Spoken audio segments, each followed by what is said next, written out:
Good morning. Good morning. That's a little bit better. I'd like to welcome everyone this morning to our annual Hall of Fame induction. We always invite the juniors and seniors. We just want you to be able to sit back and relax a little bit and hear the words of wisdom of people that have graduated from Uniontown, the alumni that have had great success in whatever field that they chose. So please take something from this. This is our 5th year doing this. We started this back in 2013, headed by Mr. Anthony Mercandani. So let's give Mr. Mercandani a big round of applause.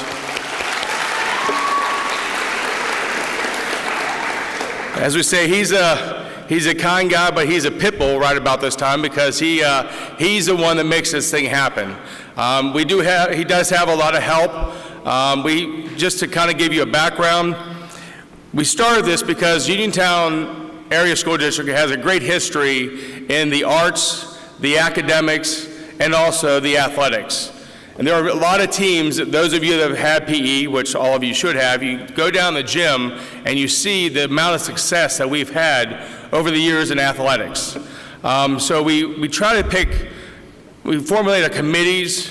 There's a committee for athletics, committee for academics and arts, and then we try to nominate 10 people. So if you know anyone, any relatives or whatever else that has been out of school for 20 years, there's a website you go to, you can nominate them. The more nominees we have, the better off it is. So, I'm sure whenever these nominees get a call, and it's Mr. Mercandani, at first a lot of them say, well, are you kidding me? And then they hang up usually. And then Mr. Mercandani calls back again and says, no, this is for real. We do have a Hall of Fame now. So it's relatively new. Again, it's a lot of work that has been done. A lot of schools do not do this. But because of our history that we have, and believe it or not, we have a ton of history here, this is a fantastic thing, not only for our student body, but also for our community. To be Amy Lacey. And Amy Lacey is a 1995 graduate here from Uniontown High School. Amy is a nationally recognized and award-winning news anchor at WRIC-TV 8 News in Richmond, Virginia. WRIC won the Edward R. Murrow Award for Best Newscast in 2016.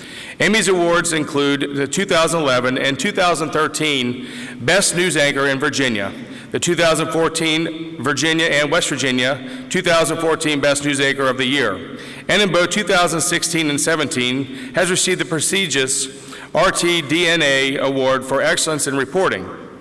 Through 2014 to 2017, she has received numerous awards in recognition for her human interest work. Before settling in Richmond, Amy worked in North Carolina, Missouri, and also our hometown, WPXI, in Pittsburgh. Please give Amy Lucy a big round of applause. Hi, everybody. Thank you so much for having me today. I guess I blinked and the past 22 Goodness, this microphone doesn't like me too much. I think I blinked, and the past 22 years since I graduated from Uniontown have gone by in a flash, and it is such an incredible honor to come back today. This is my first time in the auditorium since I think my grand march for my prom in 1995. So it's really a surreal experience to be here and just to take a few moments to speak with you and hopefully encourage you to follow your dreams, much like I did when I was sitting where you are 22 years ago. Gosh, it just seems like it has gone by so quickly. When I was here, I was a part of the marching bands. I was a drum major for 2 years. And I was just really active in as many different things as I could do, National Honor Society, Spanish Club, a lot of different things like that. And I really feel like a lot of the education that I got here prepared me for what I do today. In fact, I wanted to do this, what I do, a broadcast journalist, 5th grade is when it first sort of caught my eye. I was sitting at Manellan Elementary School, where I know a lot of you went as well, and we kept talking about this news anchor who, until recently, was still on the news here. Her name's Sally Wiggin at Channel 4 in Pittsburgh, and I realized that this woman had an incredible responsibility for our community, that she was talking about what was happening in the world and what people needed to do to maybe protect themselves or to prepare for a storm or something like that. And I just thought that it was so incredibly interesting, and I started pursuing it as early as I could. When I lived here as a teenager, I think I was about 16 when I did a radio commercial for the first time for WMBS radio. Being a broadcast journalist has really given me an opportunity to go out and see the world and try to make an impact. And for any of you who think that perhaps you're in small town America, there are opportunities out there that you can be taking advantage of right now. I speak a lot at universities in Virginia, at high schools in Virginia, and I always tell people that if you want to do something, do it.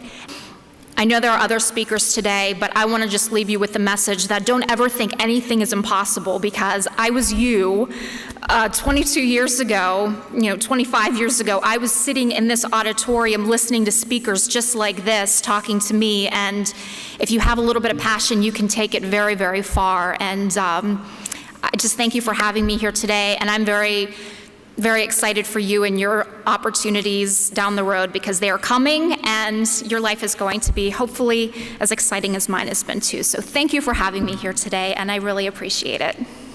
Our next speaker is Mr. Jim Berger, who graduated from Uniontown in 1978. Jim has been an accomplished professional photographer and writer for over 25 years. Jim is a graduate of the Maryland Institute of College of Art, graduating cum laude as a Bachelor of Fine Arts in 1982. He worked for the Baltimore City Paper and the Baltimore Sun. His work has also appeared in the Los Angeles Times, the San Francisco Examiner, the Washington Post, and the Philadelphia Inquirer. As a professional freelance photojournalist, Jim has clients that include AARP. You people don't know that yet. It's all the old people. Maybe Ms. Delhi knows what AARP is. The Lou Gehrig's Disease Association, Blue Cross Blue Shield, Lockheed Martin, they make planes. McCormick Spice, you put a little bit on your food. Transamerica, and his alma mater. Ladies and gentlemen, please welcome Mr. Jim Berger. Good morning. Thank you all for having me.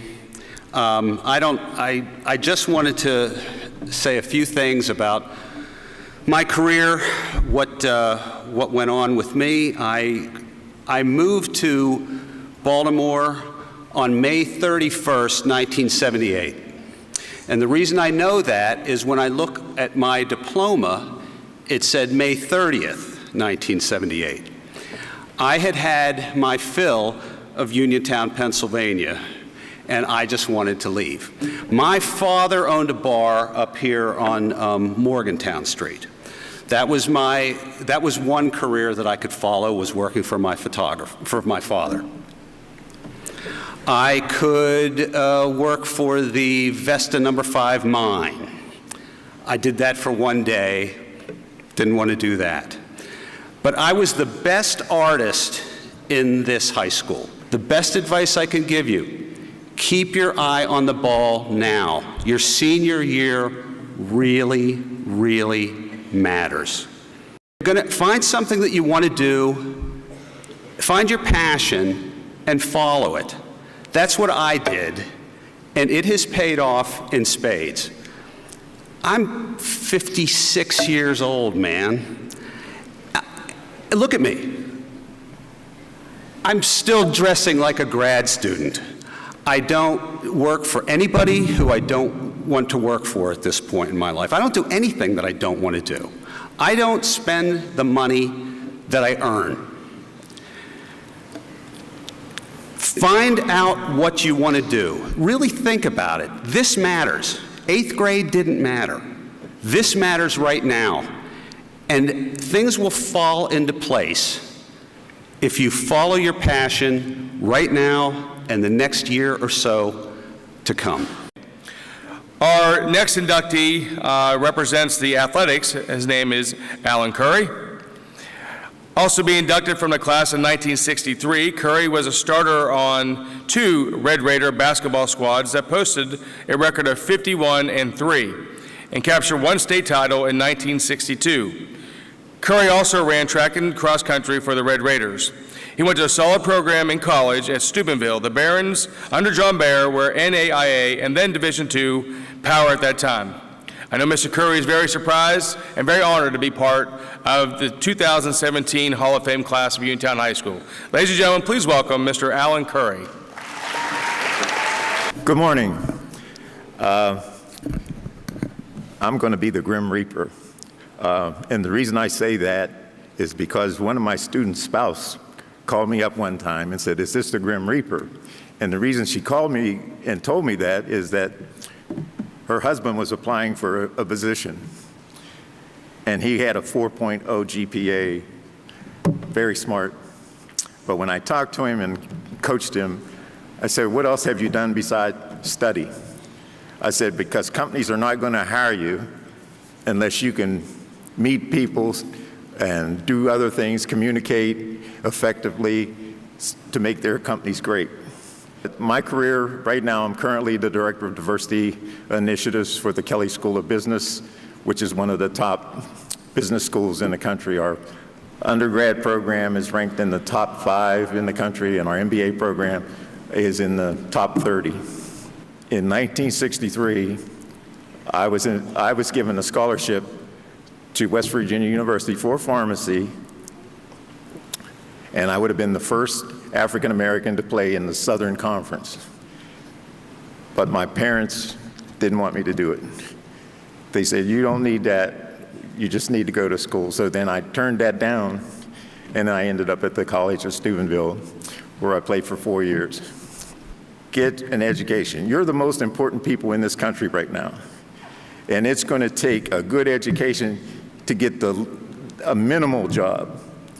If you watch the news every day, you have to be able to adapt, because this country is consistently changing. And you have to be prepared to make those changes. And you don't stop once you graduate. You continually to educate yourself all the way along the path you take. And that's what's going to make you successful. But if without people and mentors, and this is my point, you're not going to go alone. You have to make connections.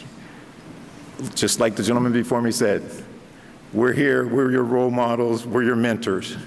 And thank you for having me. I hope you have a good day. Our last speaker for this morning, and not our last induction person, was responsible. I don't know if Coach Lloyd wants me to say this or not, but he was responsible for helping get Coach Lloyd here from Indianapolis to Uniontown. So we're very grateful for that, with all of Coach Lloyd's experience, that we're able to have a new leader of our football program. Mr. Huey has, I know, spoken on behalf of some of the other football teams, and I'm not sure, I don't think basketball, but just football teams in the last couple of years. But Mr. Huey was an all-around athlete at Uniontown, playing football, basketball, and track. He played on the Raiders' 1964 state championship basketball team, so I guess you did talk about basketball, I'm sorry. And on the 1962 state championship football team. He spent 19 seasons as running back coach for the Indianapolis Colts, and most time for any assistant coach in franchise history. Please welcome Mr. Gene Huey. Okay, good morning, and thanks, Aaron, for that introduction. My middle name is Aaron also. My nephew's name is Aaron. My cousin's daughter's name is Aaron. Aaron comes from my grandfather, Aaron Gregory, who lived here in Uniontown, PA, and we all revered him. Anyhow, a little bit about my background, and those of you who are sitting out here in the audience, 15, 16, 17, 18 years of age. Sophomores were not in attendance when I spoke here 2 years ago when I got inducted. But I'd like just to remind you that I am 18 years of age, just like you. But I have 52 years of experience. I got a scholarship out of here through the efforts of Fred Answine, who was a Wyoming grad and on our coaching staff here in football. Lee Countenbaugh was the guy responsible for me, for where I am today, and having those opportunities, along with a lot of other people in this community and some within this school. But Ruth Dunn trusted me to get it done and left me a dime. And I use that in all my teaching and coaching still today. I'm retired 7 years with the Colts. I was there for 19 years, and I coached in college football in Nebraska, Ohio State, New Mexico, Wyoming, Arizona State for 23 years, had some great athletes to coach. But I left the Colts after 19 seasons and 304 ball games as the longest tenured coach in the franchise history, which I'm proud of. But that's nothing. That all started here with Ruth Dunn and others, Spider Minor on the playground, our coach, and Alan will attest to that. So as you are in this high school, you come in there as ninth graders, sophomores, whatever, in these 3 or 4 years, you came into this school, but are you leaving it better as a school, and are you leaving it better as a person and as a human being while you're here for those 4 years? I have to mention too, as Aaron did, about Cedric Lloyd, a great guy, a highly principled person, a very knowledgeable football coach, and he's right for this job at this situation as it is right now. It'll take some time. It'll take some patience by the public, the community, and even you as students.